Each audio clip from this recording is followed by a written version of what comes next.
Farmer Tom here. Welcome to the Farmer Tomcast. Today on Heroes of the Green, we have the legendary Nurse Heather. How's it going, Heather? It's going awesome, and I couldn't be happier to be here with you, Farmer Tom. Yeah, me too. This is exciting. So can you tell the world your cannabis story from the beginning? Sure. So when you asked me to tell my whole story, that's quite a lot. I was thinking of what a journey this has been, with cannabis over all of these years. And really, I've had a relationship with the plant cannabis since I was about 15 years old. And at that time, I really enjoyed the way that it made me feel.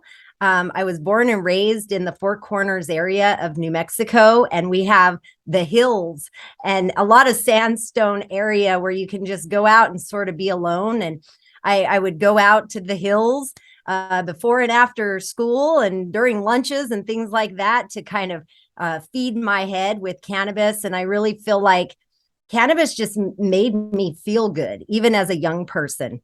But when I got married and I started having children, I gave it up. I needed to be responsible and not using cannabis.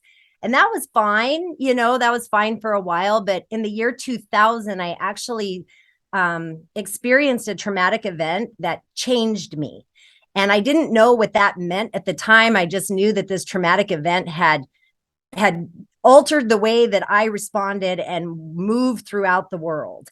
And I had a friend at this time. And during that, I was going to the doctor. They were giving me lots of pharmaceutical medication. And I had a friend that said to me, "You know what, Heather, you just need to smoke a joint." And I was like, wow, I haven't done that in a long time. That's probably a pretty good idea. And so I did. I smoked a joint with her. And I just felt instantly better.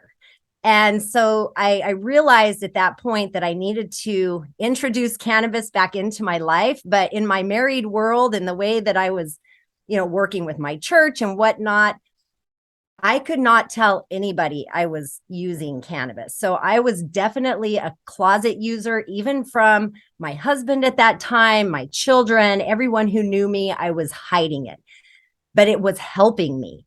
And so I was on this pharmaceutical journey. I now know what I had from the traumatic event that changed me was actually post-traumatic stress disorder.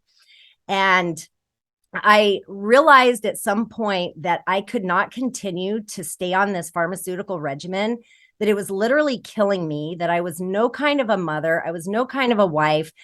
I just wasn't myself. And so my entire life, I had these wonderful healers and mentors. And in the area I lived in, they were called curanderas, or, healers that use nature. And I started to draw from that knowledge again and apply it to myself. And so over a short period of time, just a few months, I was actually able to stop using all of the pharmaceuticals that I was on. And I went to a more plant-based lifestyle, which was herbal teas, really good fresh fruits and vegetables, and cannabis was part of my lifestyle. And again, I was keeping that part secret, but it was helping me. And within just a few months, I was well enough that I decided I wanted to go back to school and I wanted to get my nursing license. And I remember sitting in that first classroom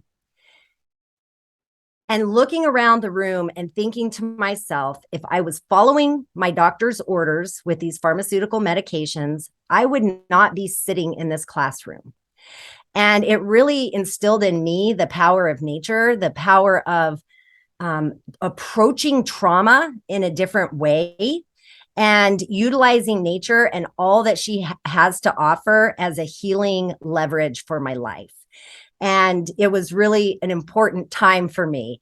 I went back to school. I wanted to get a degree in psychology, but I also wanted to get my nursing license. And so I went for both at the same time, which people who knew me, because I had been struggling for so long, they thought I was insane to try and take on two programs at once. But one of my favorite pictures that I have from graduation is standing there with two diplomas in my hand, because that was a really pivotal moment for me. But during my schooling time, my nurse education, I was always kind of pressured by the nurses there to say, you don't really believe in this. Why are you here? You can't, you know, you're contradicting yourself. You only believe in plant medicine. That wasn't the truth. But what I wanted to do is know what the healthcare professionals knew so that I could bring some of what I had experienced with my own journey of healing and plant medicine and cannabis. I wanted to bring that to the table. And I knew that any patient that I ever worked with would not be treated the way I was treated, that they would be treated in a manner that I felt would be helpful to them and empowering for them.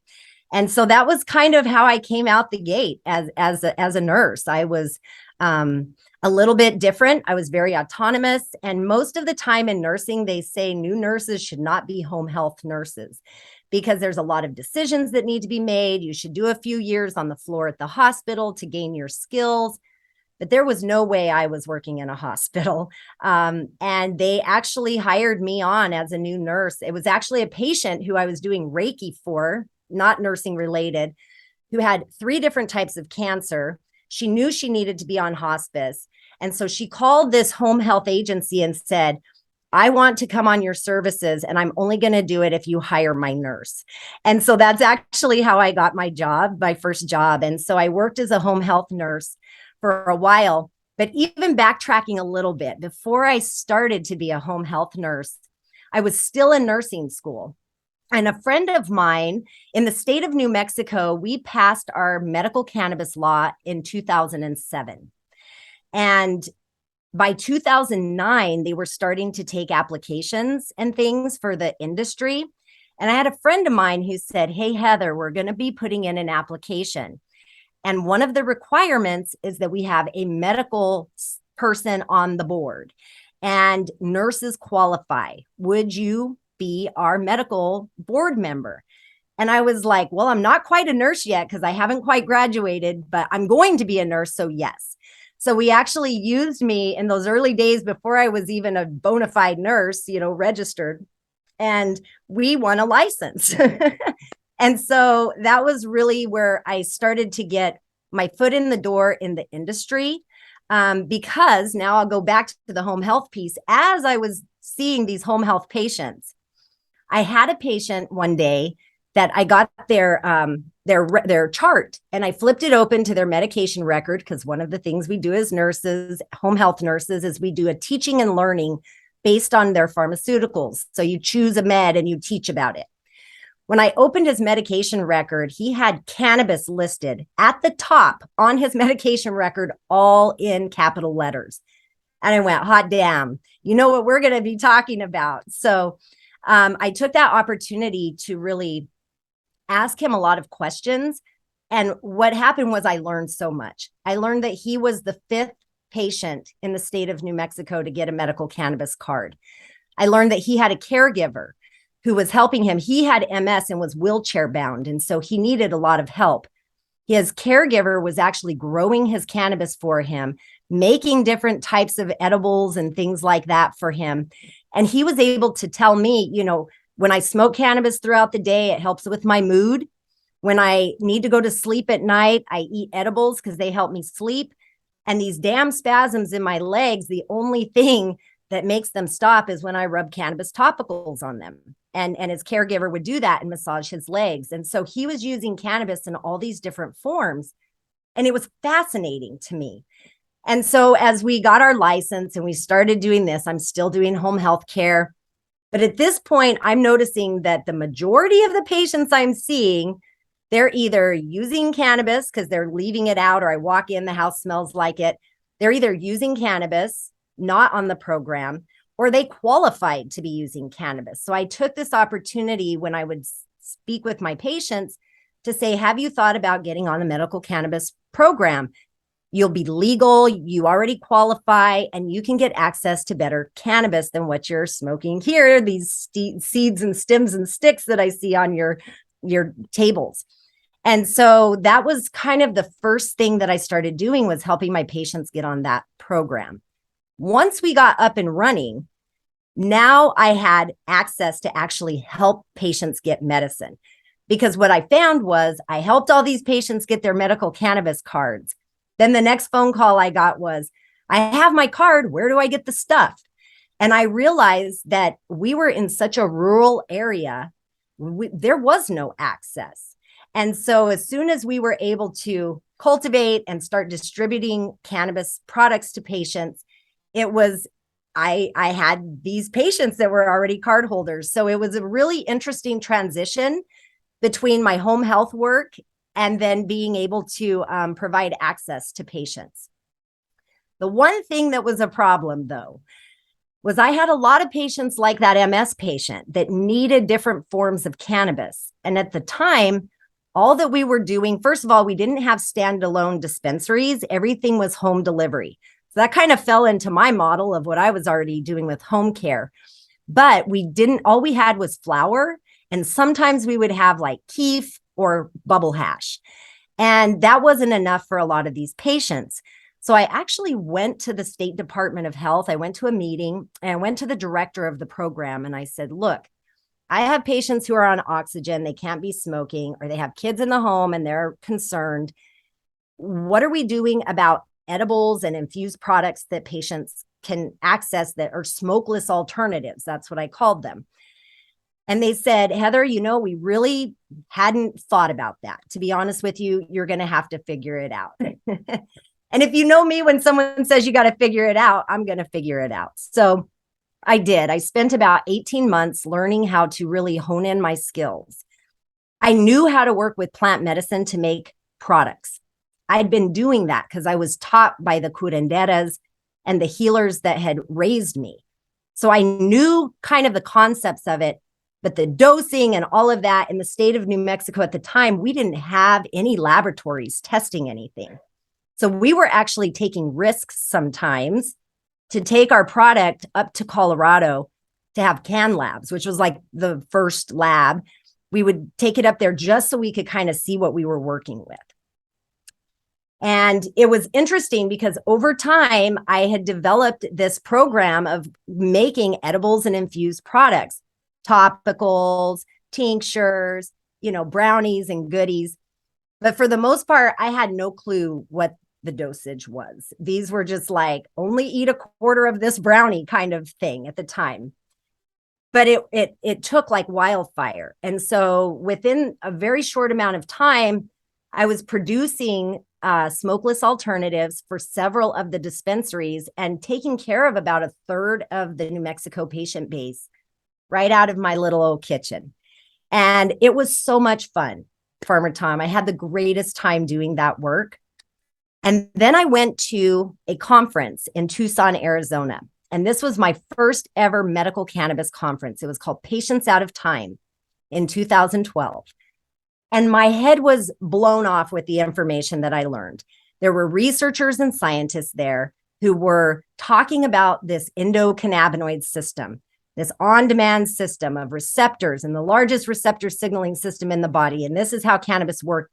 And I was a sponge. I understood cannabis and the plant and how to do, but I didn't understand really how it was working in the body. And so this conference was so pivotal for me in that aspect. But in the other aspect, I met a gentleman named Ken Sobel, who went on to be my husband later. But I met him at that time, and he was a lawyer in Arizona, helping the Arizona market get going. And he had licenses, applications out. They were part of that whole process.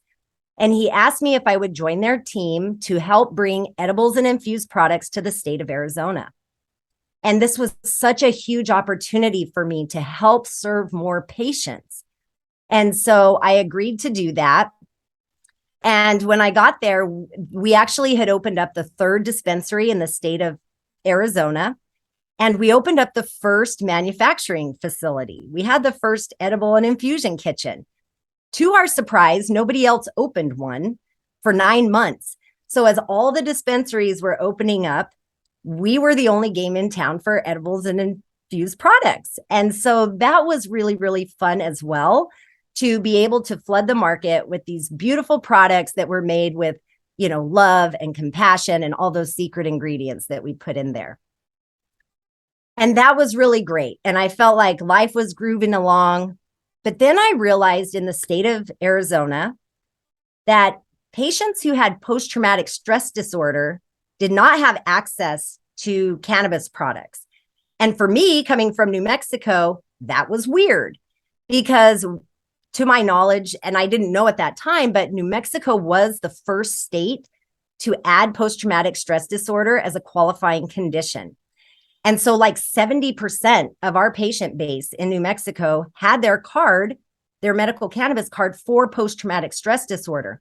I had been working with those patients. So when I got to Arizona and those patients were excluded from the program, that was not okay with me. And I had a real desire to help make this be a reality for patients with PTSD. A, because I'd used cannabis myself to help with my post-traumatic stress. And B, right before I moved to Arizona from New Mexico, I had a patient who had been my patient for 3 years. He was an Afghan veteran. He'd been blown up and had traumatic brain injury, post-traumatic stress, lots of pain. He was a really difficult case with cannabis. And because of his memory loss, I would constantly have to remind him, Tyler, your card is about to expire. You need to renew your card. Tyler, 2 months. Tyler, 30 days. And one day he came in to me because by this point I had a little dispensary place in the town that I lived. And he came in and his card was expired. So I was in a dilemma because I knew that he was a tough case. I knew he needed his cannabis, but I was trying really hard to follow all of the laws. I was a nurse. My license was at risk. I had to follow all of the laws. And so I told him, I said, Tyler, I cannot sell to you because your card is expired. You've got to go get your new card. Well, I didn't hear from Tyler for a couple of weeks. And then I heard from his mother. And Tyler had taken his own life by gunshot in the family living room. And this to me really hit right in my core because I thought, should I have broken the law to save a life? This plant is so powerful that it saves lives. And so this energy I carried with me when I got to Arizona and realized that they had excluded this patient base from having access. And so we started what we call the Arizona Cannabis Nurses Association, a nonprofit organization to fight the Department of Health Services in Arizona and to petition to have post-traumatic stress disorder added to the list of qualifying conditions. And there was a pathway to do that. And so we followed all of the pathway and it seemed pretty straightforward. But I didn't understand Arizona politics. I didn't know anything about that action. And so as time went on, I learned that the government didn't want people to have access. They didn't really want the program to begin with, and they were doing everything they could to stifle it. And so we wound up fighting, I guess it was about 4 years, 3 or 4 years.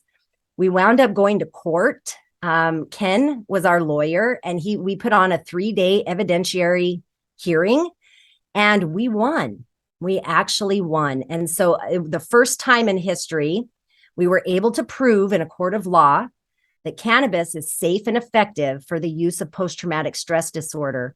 And for the first time ever, a judge ordered the Department of Health Services to add post-traumatic stress disorder to that list of qualifying conditions. Now, this was amazing, such a success. But what it really did was blew open the doors for all the other states almost instantly. Nevada, Washington, Hawaii, with a stroke of a pen, basically added PTSD as a qualifying condition. And now we see that most states have that as their programs come on. So that was a huge success. I felt it was something that I think is one of my most precious accomplishments in this industry, was being able to open the eyes to everyone that had their eyes closed, open their eyes to the fact that post-traumatic stress disorder can be suitably treated with the use of cannabis medicine.